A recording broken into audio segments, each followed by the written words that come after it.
Good afternoon, and welcome to what we hope will be the highlight of the Commission's 2014 industry presentations. I think it's fair to say we're hoping we've saved the very best for last. Now, I'm delighted to see that you're all here. This is the most popular session of the day. Before I start, I'd just like to see a show of hands. How many people are here today to hear about innovations?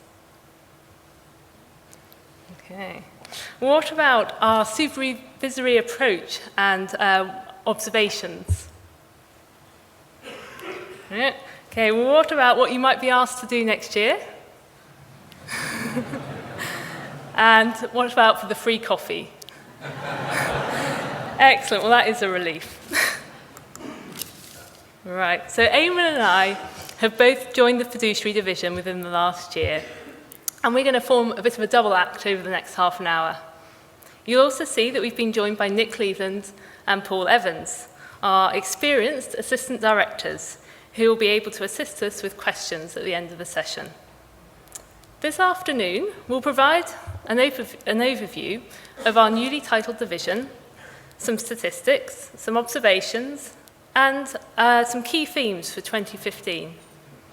But the main message I want you to take away today is that the fiduciary sector in Guernsey is alive, kicking, and extremely valuable to the bailiwick. So to start off with, in terms of international, this chart, like many contained within my presentation, originated from the fiduciary annual return. You'll note that about 24% of Guernsey's clients originate internationally, that is to say, outside of Europe, the UK, and Channel Islands. This can be compared with new clients. We've noted that there's a slight increase in new clients originating from overseas, up to about 27%. Broadly speaking, we've noticed this has been driven by small increases in customers from Africa, including South Africa, the Middle East, and Asia. We're observing that new business is becoming more international. Now, when I moved to the island in the summer, I came from the UK's Financial Conduct Authority, the FCA. I met a fair few people in the early weeks and months who anecdotally described the fiduciary sector to be in terminal decline. Aging population of owners with reducing assets. But our data paints a very different picture. The total number of licensees has overall increased from 187 to 192 in the last year. This is due to moderate growth in terms of numbers of licensees from all ownership groups, apart from the International Finance Group. Now, in terms of assets, and by this I mean assets under regulated activity, which, as you might be aware, should be treated with a degree of caution because some of the assets are valued at market value, others at purchase price. But that said, overall, in terms of assets, they've increased 4% in the fiduciary sector in the island between 2013 and 2014. Now, 4% is big numbers. We're talking billions here in terms of increase. The story behind the stats is that we're of two main trends. We're aware of the considerable dominance and growth of the International Finance Group-owned fiduciaries, and we're also conscious that some of the legal firms have disposed of the fiduciary parts of their business, which we consider accounts for the adjustments in these particular sectors' ownership. Now, in conclusion to the international section of the presentation, there was a watershed moment on the 17th of October 2014 when the Group of International Finance Centre Supervisors, GIFICs, issued a new standard on the regulation of trust and corporate service providers. Philip Nicol-Gent covered much of this yesterday from his perspective as chair of the working group. But in summary, centres of excellence, such as Guernsey, need international standards. Banking has Basel, investment has IOSCO, insurance has IAIS. The GIFIC standard the first of its type for fiduciary, introduces a new minimum benchmark for fiduciary businesses to follow. It also crucially provides us as regulators with an international benchmark. This has been drawn on from existing international best practice. Now, there are already high standards in operation on the island.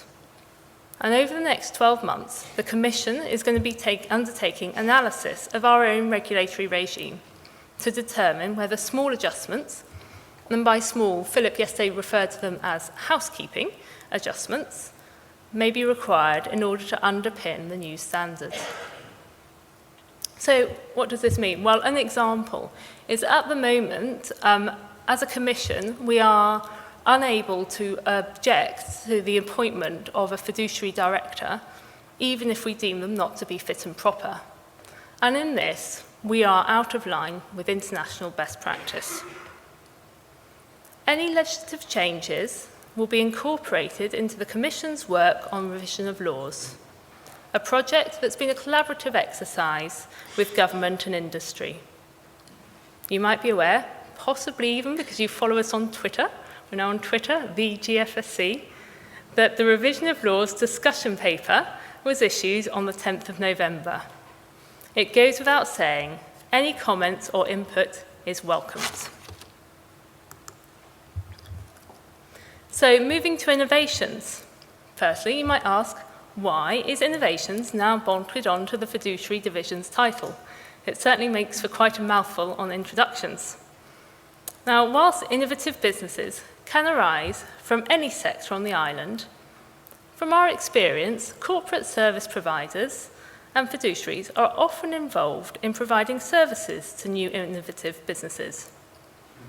Also, the NRFSB law, which I'll come on to, tends to act as a catch-all bucket when no other legislative framework naturally fits. So, as the newly titled Fiduciary and Innovations Division, what have we been up to? I think it would be fair to say that I've been on the circuit. I've been meeting lots of firms, lots of businesses, both those already authorised here, but those who might look to be authorised or from overseas looking to move to Guernsey. We've also been engaging closely with Commerce and Employment, who were on the balcony. I can't quite spot you through the lights. We've led a workshop from lawyers. We've hosted presentations, for example, to government, and we've also attended and arranged presentations from industry. Throughout all of this, our aim is simple. It's for transparent, clear, and consistent communication, and highlighting that we're open to innovative businesses. As Mark LePage in the previous session outlined, our door is open.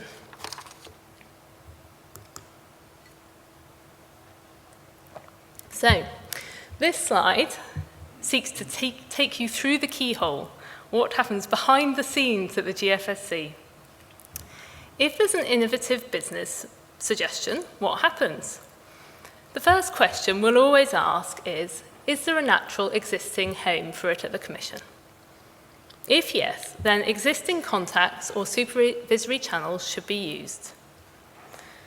Therefore, if a new on-balance sheet lender turns up, we'd expect you to approach my banking colleagues.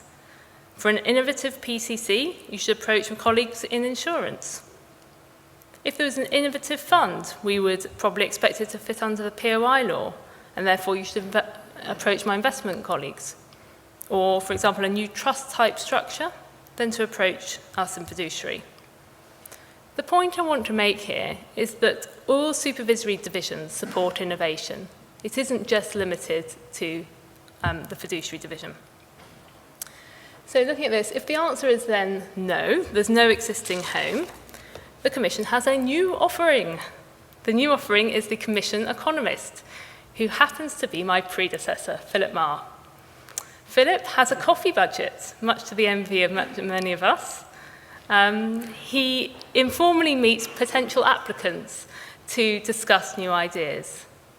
Then, drawing on Philip's extensive experience and wisdom, applicants will be gently steered and guided, and we hope potential clangers will be discussed and potentially resolved. Our hope through all of this is to filter out the half-baked ideas, whilst also avoiding a scenario where a supervisory director becomes conflicted because they first act as supportive guide to an applicant and then later become the decision maker. In our experience, we found it's tricky wearing two hats, first as coach and then as judge. It doesn't fit well. Now, it's important to note that not all scenarios will result in a regulatory application. It might not always be needed. After careful analysis, a conclusion may be reached that an innovative proposal can legitimately develop or continue outside of financial regulation. We never rule that option out. Also, in terms of behind the scenes, we've set up a number of processes, which for you, all you need to worry about is that you should experience a one joined up response and voice from the Commission. There are working groups who seek to act as a consistency filter, but also helpfully capturing MI on which innovative businesses approach us, for example. So turning to our recent experience with innovations, what have we seen? Well, you can barely go a day without reading the word innovations in the newspaper. In practice, we've mainly just seen a few clusters of new ideas, and some of which are adaptations of old ideas. It isn't all the new world. But in terms of slightly new things, there are three things I wanted to mention today. The first is we've been approached by quite a few payment service providers. These are effectively the middlemen between the merchant acquirer and the small retailer. And this has posed us with some challenges, it's fair to say. Firstly, in terms of risk appetite, these payment service providers are associated in different industries to that we're used to supervising fiduciary firms. So an example, in the last year, we've seen businesses associated with the adult entertainment industry, firearms retailers, online pharmacies, and even legal high suppliers, quite outside of the usual remit of things we see. Another challenge has been on business model. As you'll be aware, Guernsey is an expert in the high-value, low-volume transaction business. Payment service providers are often the exact opposite. They're low-value, high-volume. We've also noted widespread confusion about who the client is for payment service providers. For the avoidance of doubt, we consider that the trading business, the small retailer, is the client. The second new area is crypto or virtual currencies, for example, Bitcoin. There are two live schools of thought on this. Can it be viewed as an asset class? It's something Jersey have been doing with their Bitcoin fund. Or is it potentially an alternative form of currency? We are continuing to find this a challenging area, and it continues to be an area we're cautious about. Thirdly is crowdfunding and peer-to-peer. But in reality, this title is far too simplistic. It covers a very broad spectrum of firms. Often, for the crowdfunders, that they'll be fitting under the POI law, but not always. The top question we ask for any innovative approach is why Guernsey? Why are you approaching us here? We only want quality business which adds value to Guernsey. So, non-regulated financial services businesses, NRFSB, must be the strangest piece of regulation that I have seen as a regulator. A key component to innovations is the NRFSB law, because as I previously mentioned, it often acts as the home where no other legislative framework naturally fits. This maze slide is included because I wonder if this is what it feels like for you, your interaction with the regulator on NRFSBs. We have listened carefully to feedback, specifically that there is more the GFSC could do to explain what information we'd like in respect of a new application. Do we want hundreds of pages of information regarding a new proposal just so that you make sure there's not a risk that anything is hidden from the regulator? No, we do not want hundreds and hundreds of pages. Or worse, this is our least favourite application, a non-application. Sometimes we're asked to confirm that something doesn't need an application. No application fee provided. We are resource constrained. Eamon is going to cover this in more detail later. But we need to be smart with our resources. So to this end, we feel transparency is key. We're going to be putting more on our website, for example, in terms of an aid memoir, potentially the things that we're looking for, but also looking to revise our NRFSB application form. Now, turning to the law itself, we are extremely conscious that it has some serious limitations. The world and business opportunities have evolved since it was first introduced. The legislation now arguably registers firms it just wasn't intended to capture. And consequently, it does not provide us with a fit-for-purpose supervisory regime. The Commission's Revision of Laws project has two phases. There's the recently issued discussion paper, which is mainly about getting our rules into an internationally compliant form. And then there's the parallel phase on NRFSBs. This is about strengthening the bailiwick's position in respect of innovative businesses. I say now is your moment to influence and assist the Commission with our supervision of NRFSBs or the development of the NRFSB law. It was alluded to earlier, could this be looking at a fintech legislation? But you've also got consumer credit, which is an important part of the firms caught in the NRFSB space, and more. These are just ideas, these are early stages, but I can say we are welcoming volunteers to be involved in this work stream of revision of laws. Please contact me or anyone else in the division afterwards if you would like to express your interest. So, the first step in NRFSB revision, which is already underway, is information gathering. I was very surprised to hear that the information we hold on NRFSBs is limited to that we were informed on first registration, principally. So a new NRFSB comes along with Commission, we find out quite a lot about it at that stage, and off they go. There's very little, minimal ongoing relationship. There's no ongoing questionnaire, for example, like there is in the fiduciary space.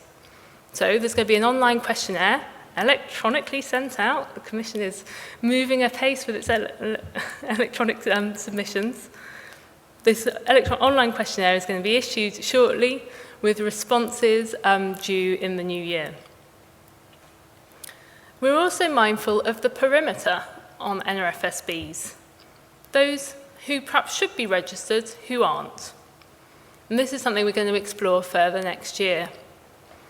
But I say if you're sitting here today feeling a bit red in the face or flushed, concerned that you might have an NRFSB in your business who isn't registered, or you might have a client who's an NRFSB who isn't registered, then can I encourage you to proactively contact us as the division afterwards to discuss your case. I'm now going to hand over to Eamon, who's going to put our supervisory work into perspective.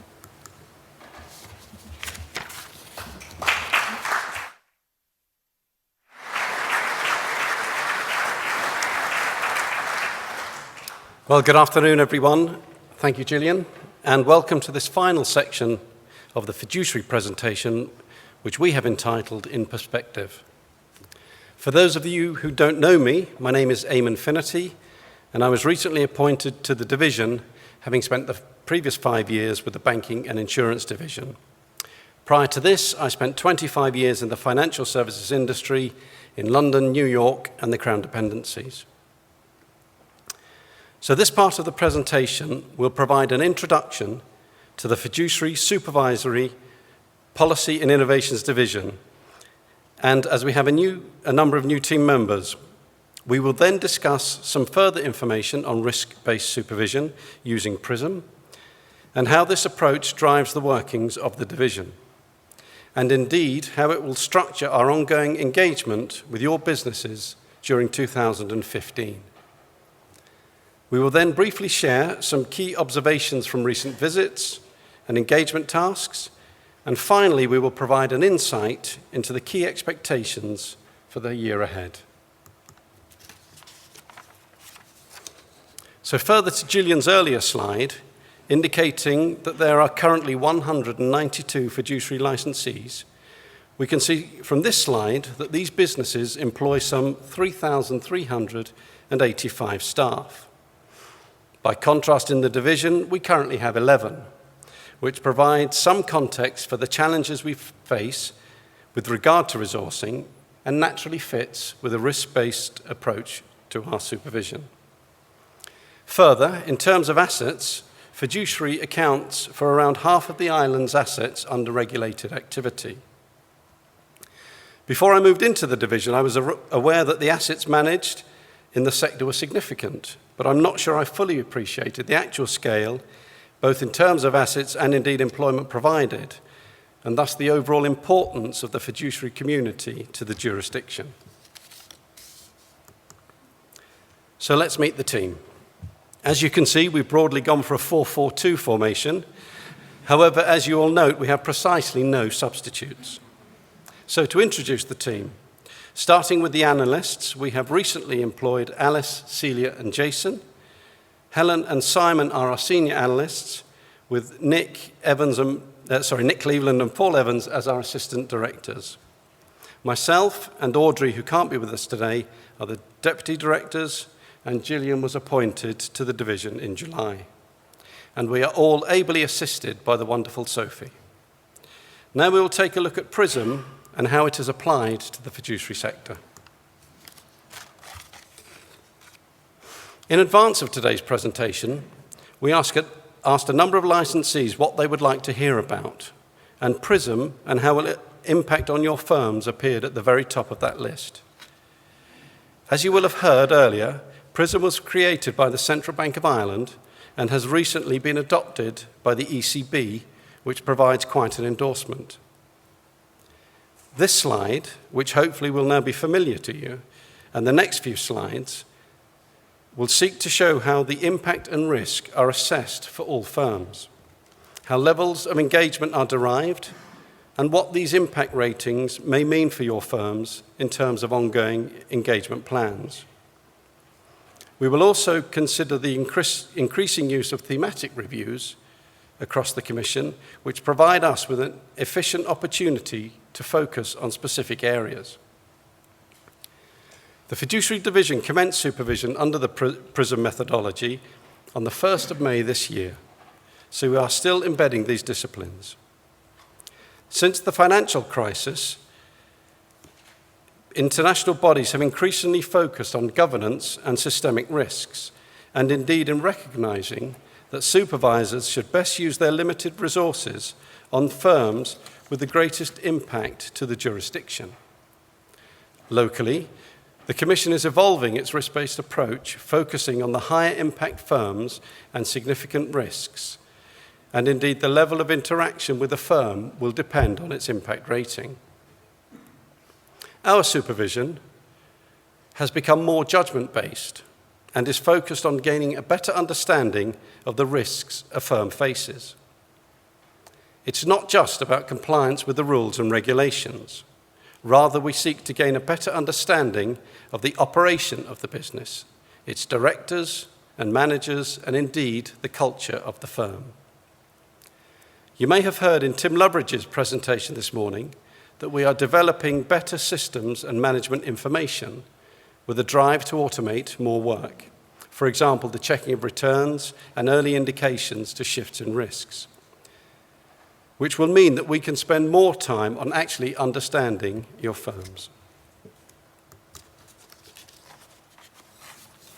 This diagram shows the supervisory process that we have adopted. Initially, an impact category is set which dictates the level of engagement during which we assess the probability risks, which we'll cover later, where our supervisors will form a view on the probability of a risk occurring in your business and will be challenged at a risk governance panel. This risk governance panel, which will be comprised of colleagues from across the Commission, We'll review the supervisor's conclusions, discuss the approach, ensure consistency and proportionality, and agree a way forward which may result in a risk mitigation program being issued to the firm. This really is an iterative life cycle process. Definitions for impact and probability risk are as shown. Metrics are then used in assessing the appropriate level of engagement which we will have with your firms. And I'll give you just a second to read those definitions.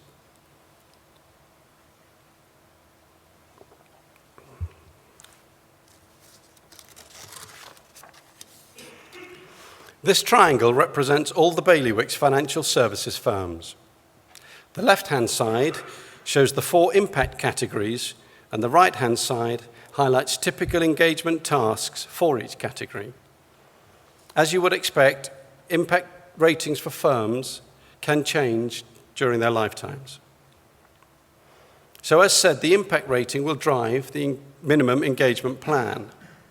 For some sectors, there are no high-impact firms. However, where there are, we would carry out financial risk reviews every 6 months and a detailed analysis of the business model every 2 years. For medium high impact firms, we will conduct a full risk assessment and an on-site visit on a 2 to 4 year cycle.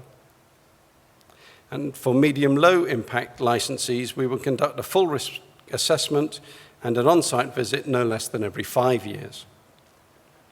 We will also meet with the board and key personnel regularly. So for high impact firms, that's 6 monthly, medium high every 18 months, and medium low firms every 2 to 3 years.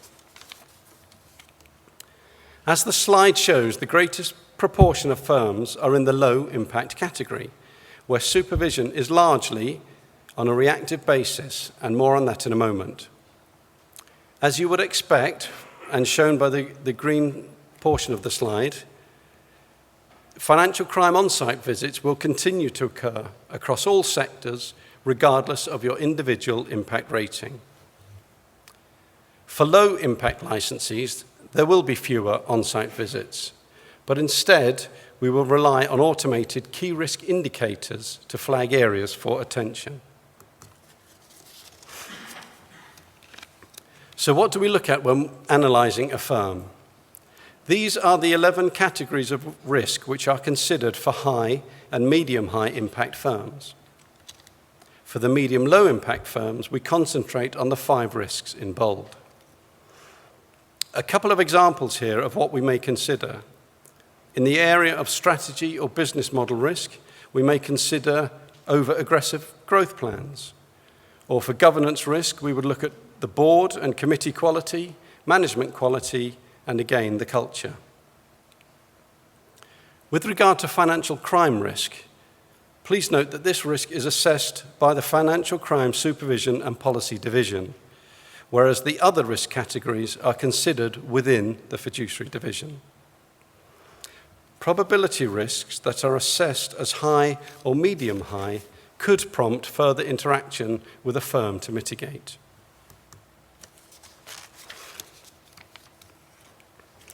In addition to our engagement plans and risk mitigation program, we will also respond to trigger events which we refer to as reactive supervision. This will apply to all firms, but is particularly important in our supervision of low-impact firms. Trigger events could arise from a number of different sources. For example, from the firm, regulatory returns might show a change in a key risk indicator, for example, the financial resource requirement. Or a customer complaint may highlight another concern with a firm. Other external sources might include information from an auditor, the media, law enforcement, or indeed another supervisor. There will also continue to be interaction between the Financial Crime Division and the Supervisory and Policy Divisions, as each may come across concerns in the other's area. By recording and monitoring trigger events, we are also able to identify trends. In addition, a trigger event may lead to further investigation, which could involve a thematic review. Thematic reviews will be conducted more frequently by the Commission and will apply to all firms, but as mentioned are particularly pertinent to the supervision of low-impact firms. Thematic reviews are undertaken to improve our understanding of risks in a certain area. They also facilitate identification and understanding of emerging risks. We could undertake a thematic review as a result of seeing a trend in trigger events or in response to a specific concern. The slide shows examples of thematic reviews that we may consider in the year ahead. And whilst on this slide, may I take the opportunity to thank everyone who responded to the RATS consultation. We're currently reviewing responses and we will provide updates going forwards.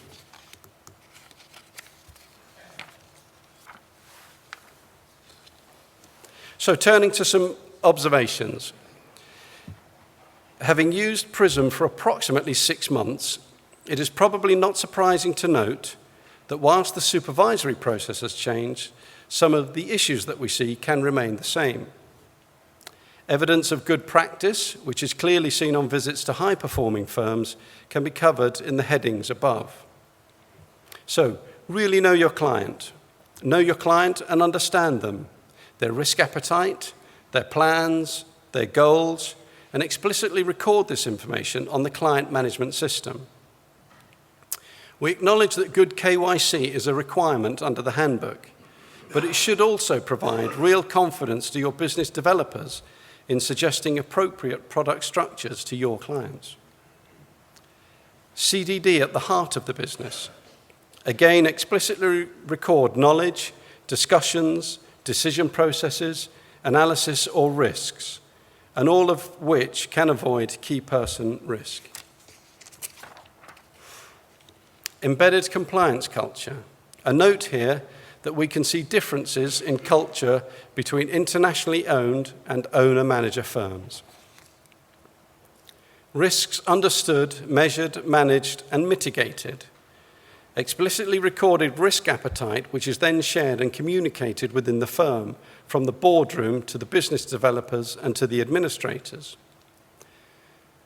On recent visits, we have seen some first-class examples of firms with a well-documented, clear, concise risk appetite statement, which is clearly understood and shared throughout your business. We have also seen applications where proposals to enter new business areas are lacking and clearly without full understanding of the risks such a venture might pose. Perhaps a coffee here with the Commission's economist may be worthwhile. Active consideration and management of litigation risk, reputational risk, and financial crime risk is explicitly documented on client files and throughout board minutes. Collective understanding and knowledge in the business. So the best practice firms ensure that specialist areas of the business are understood by all, and indeed time is clearly invested in training and developing team members. Best practice would also include a proactive strategy, particularly relevant for the sector, to avoid and reduce key person risk for succession planning purposes. So turning to expectations for the year ahead, risk-based supervision is at the very heart of what we do and is supported by the PRISM methodology. We expect, as Gillian said, the world of innovations to continue at the current pace. Online submissions, starting with PQs, will increasingly become the usual delivery method for various returns and submissions. Policy development will continue as we progress the revision of laws project, including the NRFSB law. As you would expect, AML CFT visits will continue as a significant engagement task across all sectors. And as mentioned, thematic reviews will become a more commonly used tool across the Commission. Once an engagement task is conducted, a review will take place. But this does not mean that you will always get a risk mitigation program, only where one is, after thorough consideration and challenge, deemed appropriate and necessary.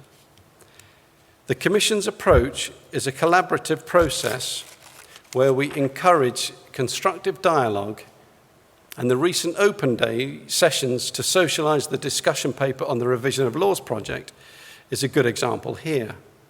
And again, may I say thank you to those of you from the sector who took the time to attend. From firms who have been through the PRISM process this year, many of them have been complimentary about its structure and outcomes. In terms of policy development, you will be aware from our session today and from our investment colleagues earlier in the day that there are a number of live work streams. The TCSP standard, which Gillian touched on, the revision of laws in parallel with the NRFSB revision, the RATS consultation, and MiFID II. We are sharing and discussing these with you at this early stage in the spirit of open and collaborative partnership. And we really do encourage your participation to help shape and form future policy which will affect us all. To reiterate the message Gillian started our presentation with, the fiduciary sector in Guernsey is alive, kicking, and extremely valuable. Thank you for listening, and we would now like to invite your questions to the panel.